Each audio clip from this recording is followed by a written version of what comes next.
Meditation is an essential step to develop on the path to enlightenment. Even in our daily lives, we can see that with good concentration, we accomplish much more work of better quality. Without a stable mind, we're like a candle sitting in the wind. We're vulnerable to negative influences and don't have much power to progress on a spiritual path.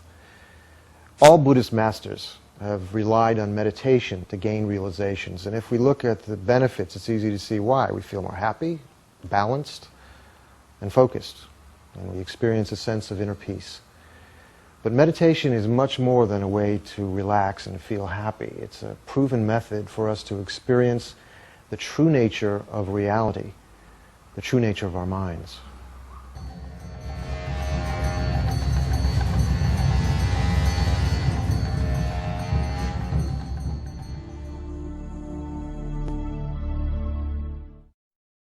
The beneficial results of any positive action that we do can be vast or limited depending on our motivation. And this is just as true of meditation as it is of any other spiritual activity that we undertake. If, for example, our motivation focuses primarily on our own concerns and needs in a self-centered kind of way, then the positive results of this will be very limited. If, on the other hand, we focus more on becoming better persons, able to bring peace and happiness and harmony to those around us, then the beneficial results of this kind of meditation will be very vast indeed.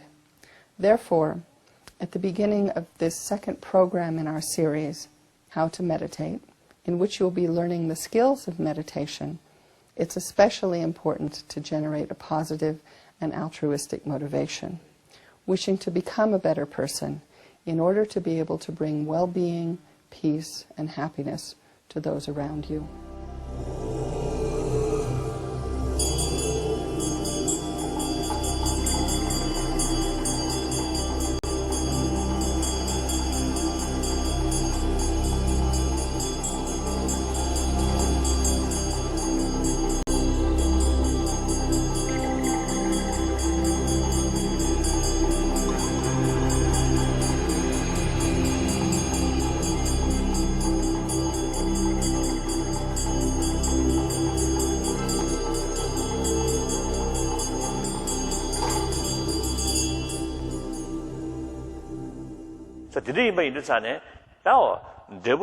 So when we speak about meditation, what do we mean by meditation? Meditation is a discipline where you cultivate certain familiarity with the chosen object of meditation.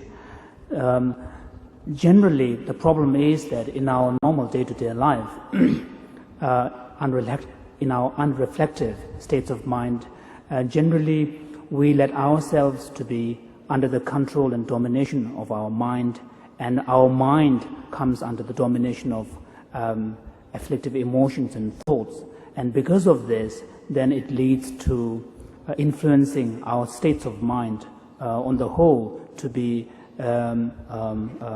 overwhelmed by destructive and negative emotions and thoughts, which then perpetuates the whole cycle of problems, confusion, suffering, and so on. So what are we seeking in our spiritual practice is to try to reverse that cycle so that gradually we will be in a position to take charge of our mind and prevent the mind from coming under the domination and influence of our negative impulses and thoughts. So the way in which we do this is to engage in a constant discipline of cultivation of this familiarity with the chosen object, so that we will be able to gain a certain stability of mind where we have the capacity to place our mind and allow it to abide single-pointedly with a degree of stability upon a certain chosen object. And here, when we speak about chosen object, we are of course talking about a positive object upon which we direct our thoughts and then cultivate familiarity with it, so that in this way gradually we'll be able to reverse the cycle. And this is the actual meaning and purpose of meditation in the Buddhist context. Therefore, we observe that the process of change that takes place within us is gradual. Similarly, when we are trying to dispel certain states of confusion or misunderstanding or misperceptions with regard to reality. Again, that sort of process of illumination, the process of dispelling, comes through in a gradual way. Again, we can observe from our own personal experience. So in the actual process of meditation, there are principally two approaches. One is the analytic meditation, the other one is placement meditation or absorptive meditation. So in a sense, we are all familiar with the practices of analytic meditation and absorptive meditation. So what, as spiritual practitioners, what we are trying to do is to apply this very mechanism which we are all naturally familiar with onto a completely new area in a realm where we do not cultivate such familiarity, the realm of spiritual practice, the realm of enhancing positive qualities within us.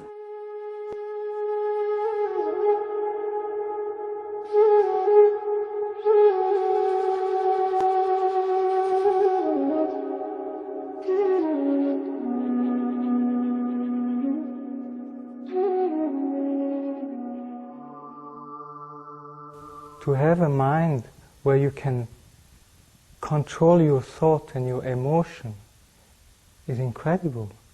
Without speaking about getting spiritual realization, just to be able to say stop to the thought when you want, to say stop to the emotion when you want, to have that capacity to be master of your own mind, to be able to say, oh, these thoughts stop, these emotions stop, now I have enough of you. And to be, whenever you want, you can stay still, So to have this capacity is an incredible, peace of mind, an incredible advantage, Suddenly you become master of your own mind. If you want to develop any qualities of mind, you need some mindfulness, some continuity in what meditation you do, For example, you meditate on love. If your mind of meditating on love gets constantly interrupted by other thoughts, there's no way that you will have the ability to develop a strong love. Same thing if you meditate about the nature of reality, how things really exist. If you have this inquiring mind which follows a stream of thought and wants to reach a conclusion and stay on it, you have to have had a concentrated mind which is able to follow the analysis without being distracted. And once you reach a conclusion, to look at it and see what it implies. You must be able to stay on the conclusion of your analysis and see what it implies, how it changes your whole worldview, based on that conclusion you have reached. So in order for that to function, again, you need to have a calm mind.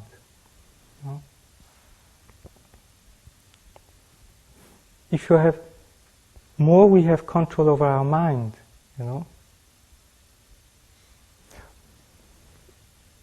What happens is that instead of going constantly up and down like a yo-yo, being overly excited when something good happens and completely depressed when things go wrong, our usual mind, So with concentration, your mind becomes much more even. That evenness of mind actually is a type of joy, a type of peace, which is so pleasant, much more pleasant actually than even the excitement of pleasure. To have this still inside, is much more pleasant than having good news and good things happening out there. With time, we see that what we call pleasure, excitement, actually is a form of suffering. It's not real happiness, it's excitement, and it's like boiling water.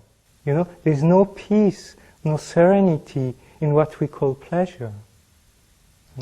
But this we see by practicing. So that's why I think effort put into concentration, into developing calm abiding, I think is very important. And we can do that in everyday life. It doesn't need necessarily to go into retreat to do that. You just know how to go about it, and you have to know how to integrate it into your everyday life. In order to develop calm abiding, there are certain conditions, which help. So, all these conditions we can gather in our everyday life. We don't need necessarily to go to a complete isolated place. It just means having little desire, be content with one's life situation, and have a little bit of peaceful environment. So even though one might have a family life, still we can wake up an earlier before everybody else and do some calm abiding then, or at the evening when everybody's at bed, or when the children are at school, or something like that. One can find a place, a time in a day, if one wants it, for a peaceful meditation. So the first is to have, wishing to do the meditation, by seeing its advantage, then developing the determination, I'm going to do it, and for such amount of time I'm not going to lose the object, and then is to develop the mindfulness of holding the object without losing it, and once you're able to do that, then you use introspection to check the quality of your concentration, and then to make it more precise. If you're prone to dullness, then you hold the object more intensely. If you have too much excitement, you lose, you relax a little bit the grip on your object, and like that, slowly you find the middle way, and you're able to hold on to it. So that's a little bit the process, how one goes about it. And by doing that, one goes through 9 stages. Just in brief, I will go a little bit over that.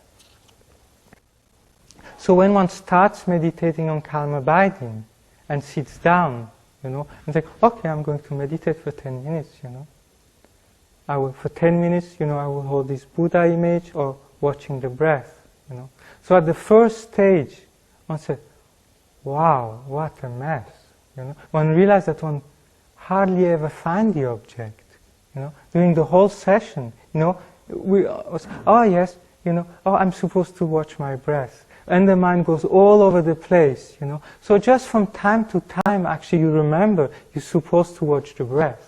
But your mind, most of the time, is going all over the place.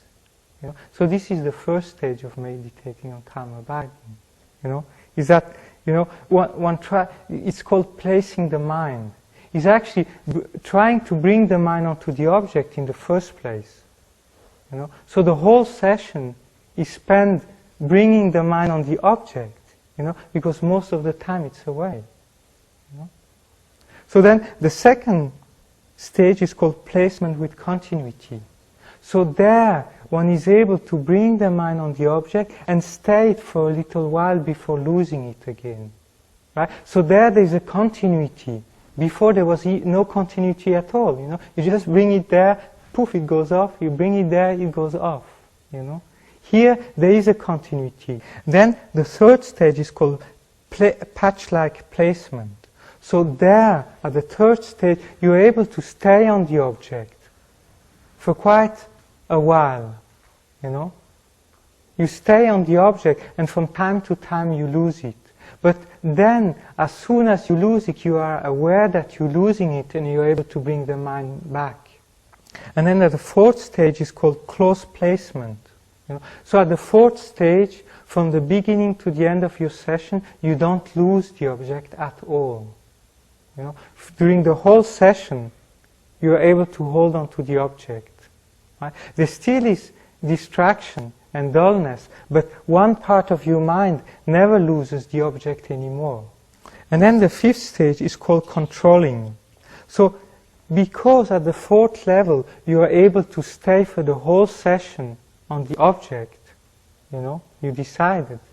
By familiarizing yourself with that, you reach a state of inner peace you never experienced before.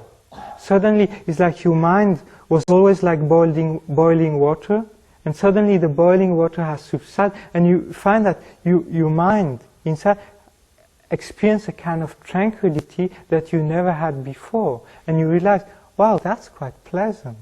The difference between the fifth and the fourth is that the fifth, there's no more gross laxity and gross excitement. So the gross aspect of this disturbance has subsided. You still have subtle dullness and subtle excitement, but not anymore the gross aspect of it, you know. And then the sixth is called pacifying. It's very difficult to recognize because the object is there, it's stable, you know, and it's clear. What is missing is the intensity of holding onto the object. You know? So in general, when one reaches that state, it's better to lean towards the side of subtle excitement than to lean towards the side of subtle laxity, because subtle excitement is easy to recognize. At the seventh stage, you can stay on the object, you know, boom, boom, boom, you sit there, you stay on the object, you know, and from time to time you have to check whether excitement, laxity has come about. But the main bulk of you sitting, you're completely there on the object. The excitement and dullness is not so strong anymore, you know. It doesn't happen often, and even if it arises, you just need to poof, poof, poof, you know, and the thought, they stop. You know, the emotion, they stop. It's a process from going from your ordinary mind, which has this thought and things like that, to go into your mind of calm abiding. So it's like entering into a tunnel or entering into something, you know. So you focus your mind on the object and you go to a certain stage to go into that mind of calm abiding. And then the ninth stage is called placement with equanimity. So there's no more effort, you know. As soon as you sit down, you know, you're so familiarized with that state of meditation. You just sit down and you're in that state, you know, for the whole session. You know, no matter how long, you can stay on the object without any excitement or any dullness. You know? So that's a fantastic state of mind. This is the ninth stage of calm abiding. It's not the fully qualified calm abiding. Then you have to cultivate that for a certain period of time. And then there's something which is, if you cultivate that, there's a transformation of your body and mind happening.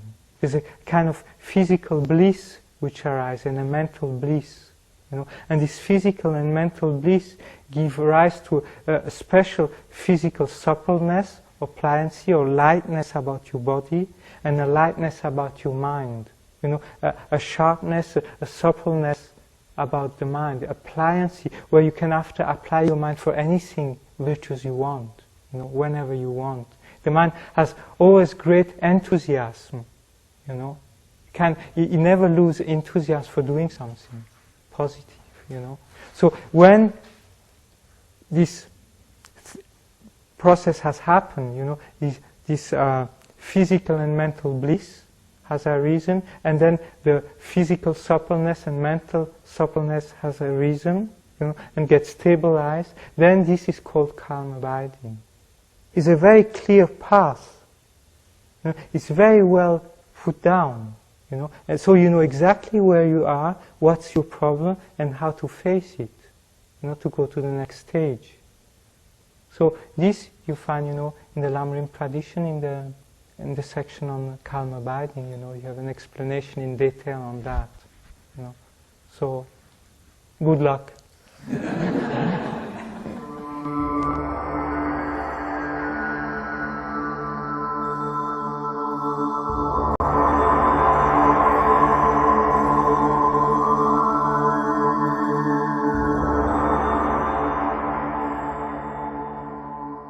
Why I meditate is because I want to be happy. Right? I think most people want to be happy. So, yeah, meditation is definitely, I think, the richest experience that I've had. You know, and it comes from inside. I don't have to like manipulate the externals. I don't have to do anything to get it. It's just a matter of my having kind of the discipline of mind to sit down. Normally I meditate twice a day, at least in the morning when I wake up, kind of when I'm still kind of just to get my frame of mind, my space in myself right. It's like I know that I'm already whole, you know, that I already have everything. It's all right here, and so therefore I can like go out in the world and, you know, be there for other people. By meditating, I feel, because of this heightened awareness, that I can almost sense my if something's, my own thoughts, like if I'm having negative thoughts about someone or kind of my own delusions, I can see them, it's like, oh right, there's my delusion, and there's like this separation sometimes between the thought and kind of my awareness, watching the thoughts coming, and it's kind of, like, it's like a dream, or watching my own hallucination, there's this some sort of space between them where I'm not really identifying with everything. How that relates to my morality, it's like keeping a check on my actions, my thoughts, my words. If something's happening, I'm not like just, jumping out and saying, reacting with harsh words. If I keep that, like very spacious awareness, it's like, this is all me, and why would I want to have these ugly thoughts or, towards, these kind people around me. So this perfect meditation involves concentration. And concentration is a very elusive thing, I have found. It's very funny because you think that you can just go and you can set the mind, especially in a quiet environment. You're not going to have the outside influences. And you'll be able to get to a very concentrated state very quickly. Well, that may be true at certain times, but I'll tell you, most of the time the mind is wandering. It takes a lot of determination. It takes a lot of time to be able to control it. I found during retreat you get a little taste of how things really do exist. And once you get that little taste, you become very hungry. You want to repeat that experience. So meditation is vital for that, because you want to keep bringing the mind back to that little taste you had. We have the fortunate circumstances to receive the Dharma teachings in this life, to meet these precious lamas who are spreading the truth, and that we can realize this truth.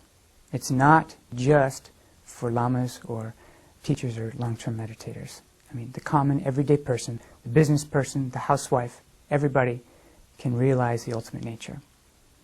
And we must do it, because we have this human rebirth. We have a very short time. We have this flash of lightning in order to do it. And we can't waste our lives drowning in alcohol, drowning in drugs. We have to do it with positive actions. We have to use meditation to calm the mind. We have to use meditation to understand the way things really exist. And then we have to use meditation to achieve that goal in order to help other people. Without meditation, there's no way that you can develop the habit of seeing that everything is a projection.